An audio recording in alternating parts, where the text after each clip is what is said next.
Hi, everyone. Thank you for joining us for this short session on fusing the reading and writing workshop in an IB setting. We would love to be joining you live. However, it is the middle of the night. It's 2 a.m. in Tokyo. We are fast asleep, getting our beauty rest. So just a little bit about us.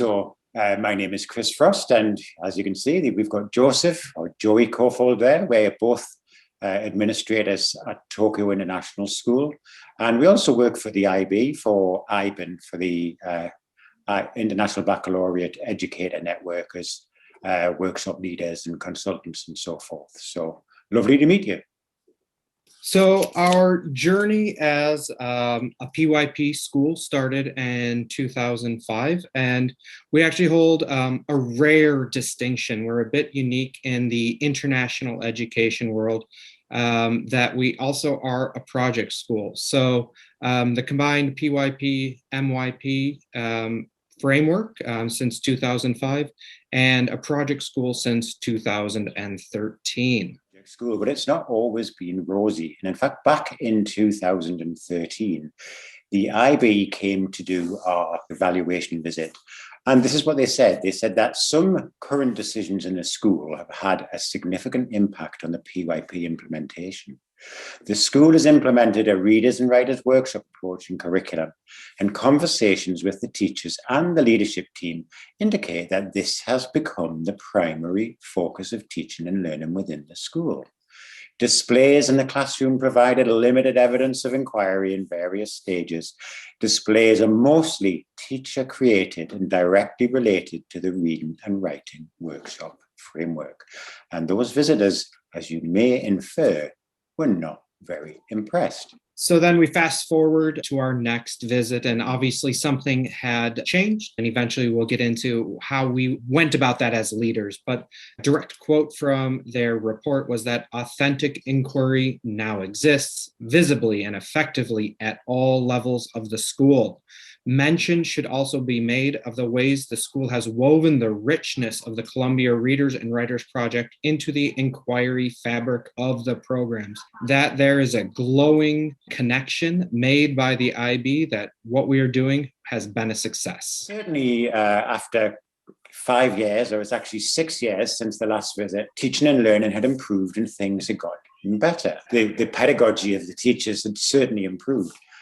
But not only had the pedagogy and practices improved, the ability for the teachers to articulate their learning had improved. And what we realized was that the teachers themselves were making connections and now understood the compatibility between the two programs, the two philosophies. And they were able to articulate this with conviction to the visiting team members.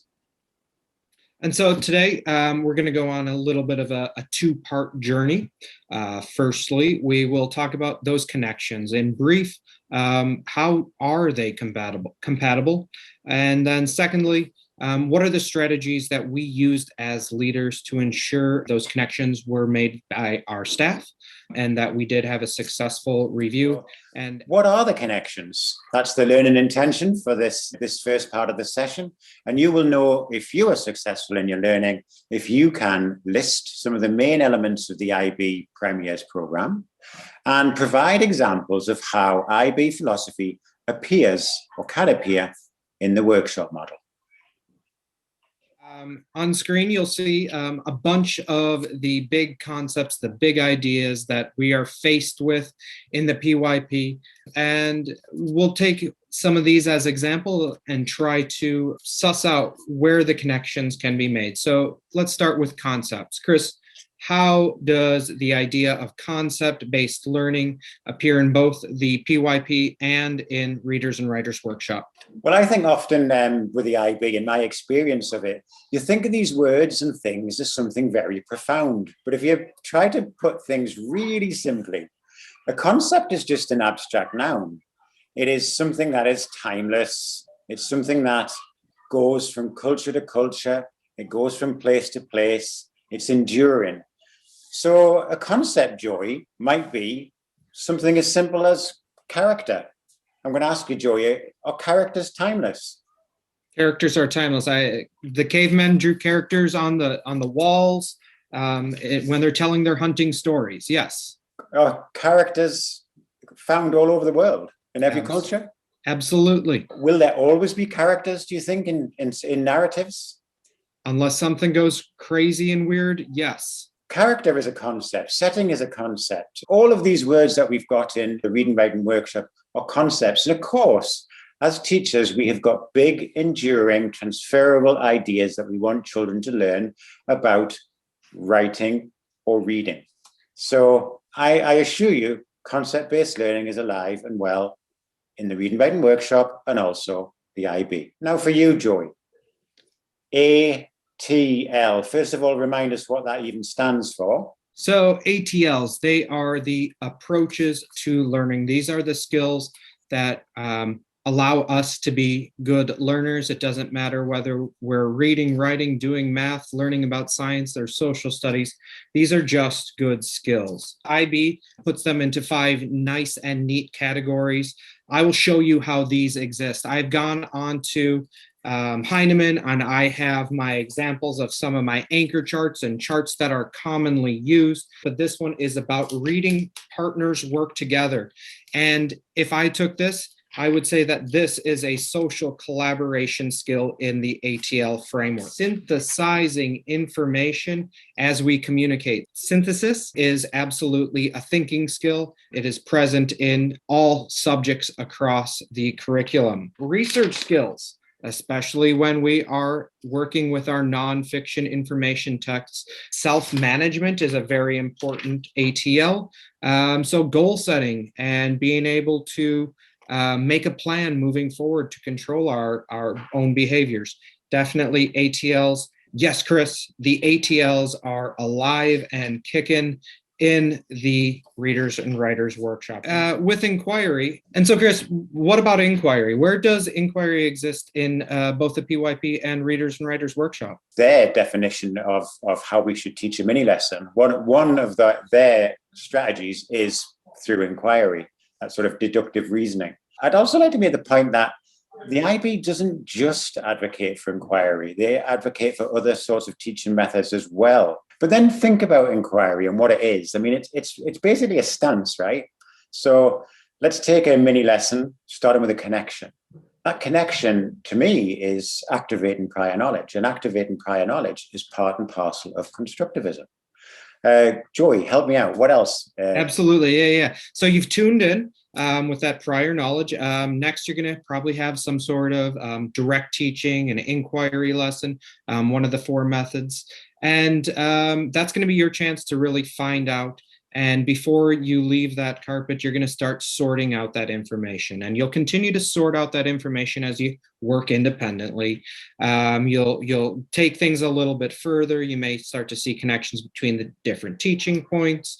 By the end, you're going to come back together. You're going to have a chance to reflect. And I'd say that's making some conclusion. You've said just simple words like reflection, making predictions. I mean, of course, these are things that are part and parcel of good literacy practice, and they are a good inquiry practice. Yep. So let's move on.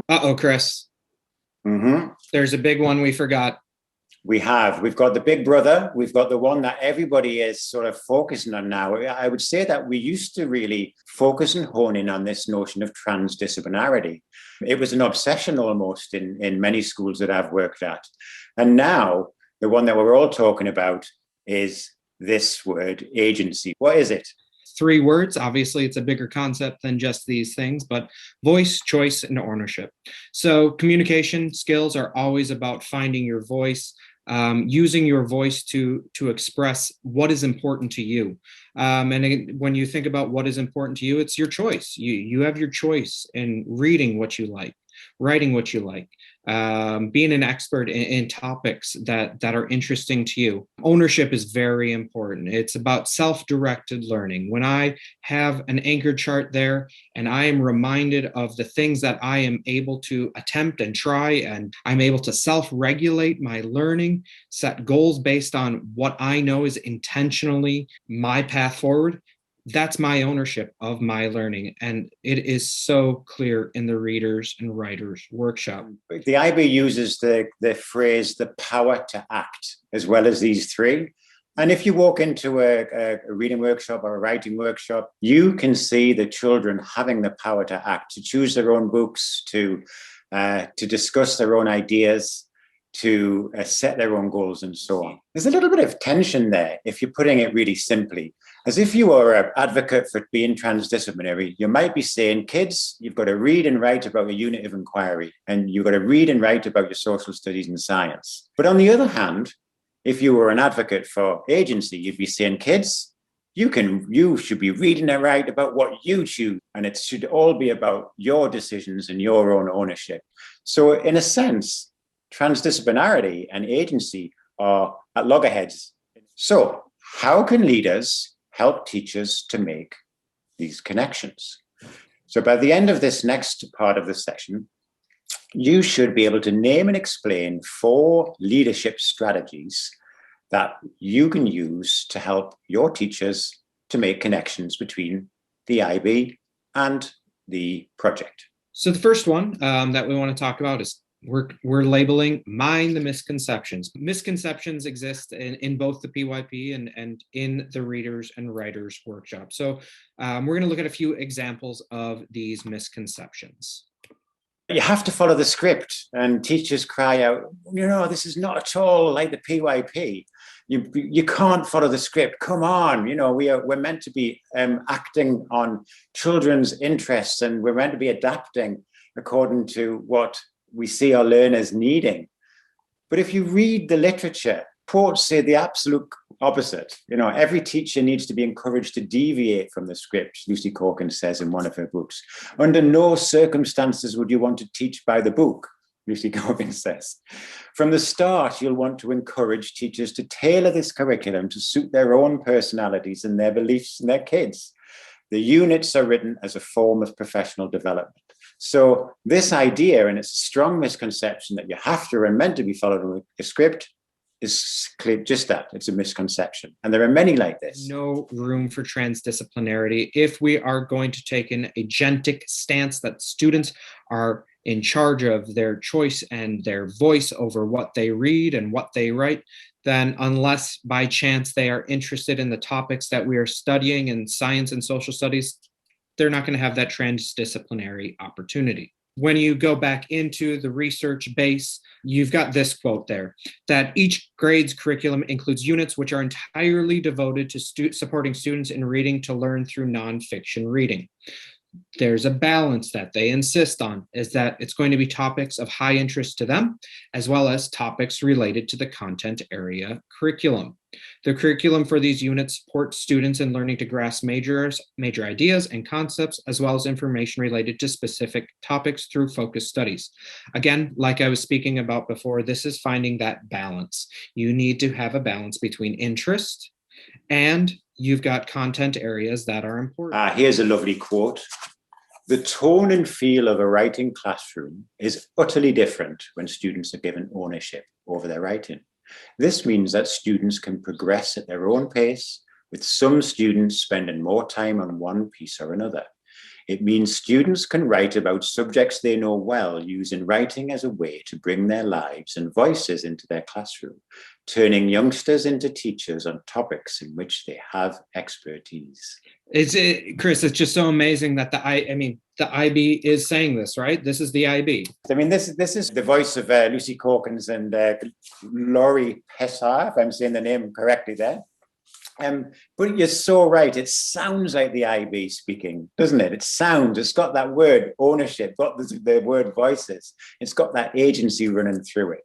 And what I have read mainly seems to emphasize this notion of agency and writing and reading about what the child wants to. So there seems to be a greater emphasis on agency in the reading and writing project than there is on transdisciplinarity. But there seems to be some wiggle room and an ability to have both in my interpretation of it.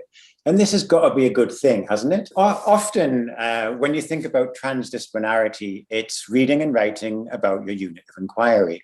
And it's something that we had conversations about at our school was, what about the learning? Is it really helping the learning? And this video perhaps summarizes where both the learning and studying the same concepts and studying the same skills and strategies makes the most sense. School is the Columbia University Teachers College Reading and Writing Project School. We deliver the workshop model in English and Japanese. In this video, you will learn how we make connections across these languages. It all starts with collaborative planning. Strategies, skills, concepts, and teaching methods delivered in our English classroom are used and applied in our Japanese classroom. We become familiar with the workshop routines. This makes our learning efficient and we become self-directed. In our readers workshop, we often talk about just right books, about books that are at our level and that are both interesting and fun for us to read. And it got me thinking about writers workshop. ホームルームのライターズワークショップでどんなことを勉強しているのかちょっと考えて Can you and your partner remember what they are?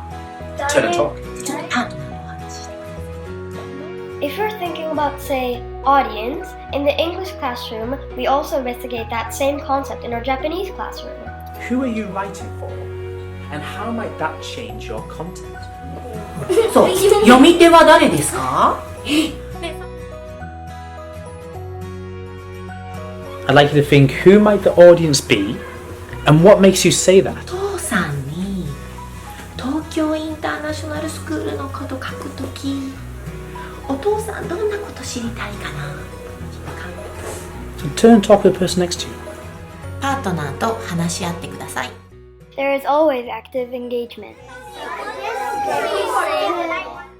The link encourages us to apply and transfer our learning. 読み手は誰か他にどんな作家の技が使えるか考えて書いてみて Think about using some of our different sentence structures. And some of you might want to be thinking, who's my book written for? Who's my audience? はいどうぞ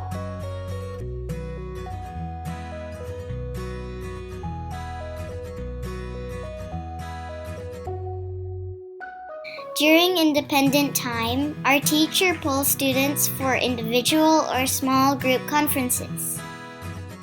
This ensures that we are all working on our own personal targets. 工夫してみる So what's your goal for today? What would you like to do to improve your writing? The mid-lesson teaching point is an additional opportunity for a Japanese teacher to help us make connections to our home and learning, and vice versa. 双子の分使いたいなって思って頑張って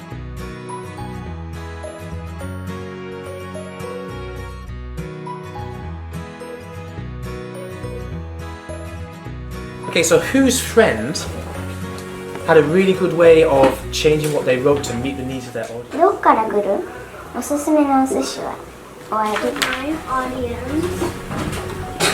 is the weakest body part.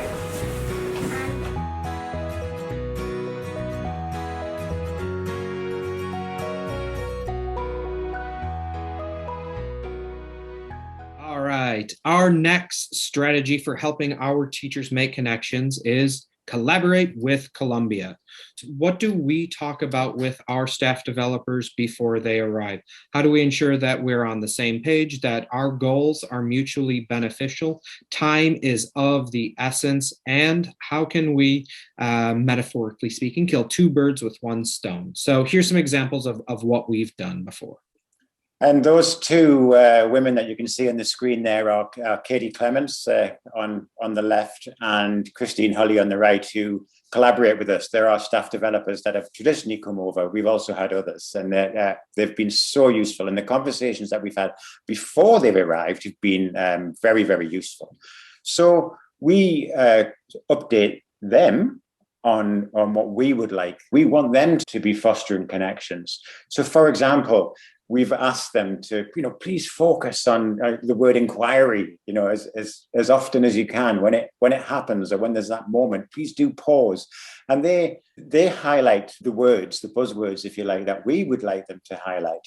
but they also, turn to us and invite us into the conversation as leaders in our school to talk about what this means in the IB context. So they're very understanding to our nature as an IB school. We ask Katie and Christine and other staff developers, so what is the work that's been happening? What's the current stuff that we need to learn about from the Teachers College? And I mean, the congruence between what the IB is bringing in and what's happening in the Teachers College is actually astonishing. Like, what's the work that's happening in the Teachers College, guys? What is it that you can bring? And then we'll try and negotiate that with you so that we can have it through the IB lens. And I remember Katie saying, well, the big thing at the moment is learner agency. And we're like, what? Perfect. So, of course, at every possible moment, these guys brought in agency, which is what they wanted to bring in anyway, because it's part and parcel of what's happening. And here's an example on the screen of just that. And we're on to number 3, judge the jargon. IB and PYP are filled with buzzwords. And what we want to do is help our staff to make these simple, simplify them. Inquiry, what do we really mean? We want students to think, to construct themselves. Authenticity, we want students to work with purpose. So helping your staff to really just simplify those big buzzwords into things that are accessible and more likely than not, things they're already used to. And number 4 is communicate the congruence. So what we mean by that is just communicate. You're always trying to share your vision with your staff. So on your teacher bulletin, on your newsletter, you're highlighting it to staff and the feedback that you're giving them. You're pointing it out during staff training and workshops with your teachers. You're exemplifying it at assemblies. All the time you're communicating where people are making connections so that they understand those connections and could relay that back to the IB visitors when they come in. And we do this a lot at our school with video. And this particular video exemplifies agency as learned from our staff developers. Our school is a Columbia University Teachers College Reading and Writing Project School. In this video, you will learn how our teachers incorporate student voice, choice, and ownership into a reading workshop. Every lesson follows the same structure. Our teachers first activate our prior knowledge. Big green space behind my house. My goal was to swing as high as the fence, and so I was swinging every day. Talk to the person next to you about your playground goal. There is always active engagement. Or what you heard your friends say. The bar with the swing, and I was to close my eyes and swing very high. You set goals for what you like to do on the playground. You can also set goals as a reader. Knowing our intention puts us in control of our learning. I've been reading. Our teachers make their thinking visible. They model their own thinking processes. What goal could I? So I'm thinking to myself, I already took a sneak peek. I already thought about the keywords. What is something I have not done yet? I need to stop and study each page. Which goal are you going to choose to work on today? Turn and talk. Moving your name magnet to the goal you're going to work on during your independent The reading link day. encourages us to apply and transfer our learning. Ready? Off you go.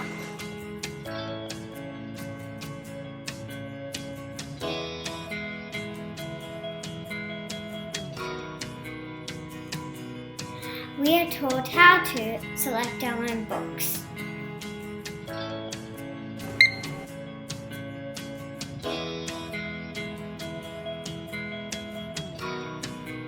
During independent time, our teacher polls students for individual or small group conferences.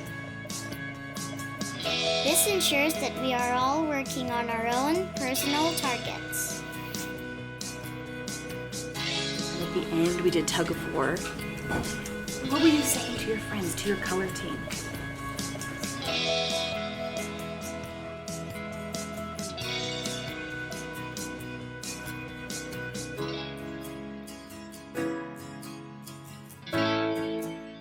All the details. He looked at the picture.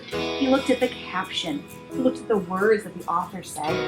And he studied that one page so he could learn more about polar bears. I want you to think now about if you need to keep the same goal for tomorrow, or will you set a new goal of what you're ready to work on next?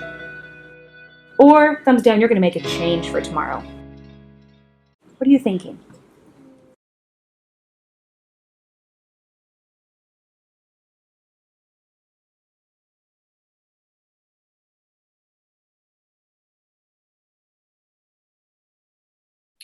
All right, that brings us to the end of our 4 examples and to the end of our learning for today.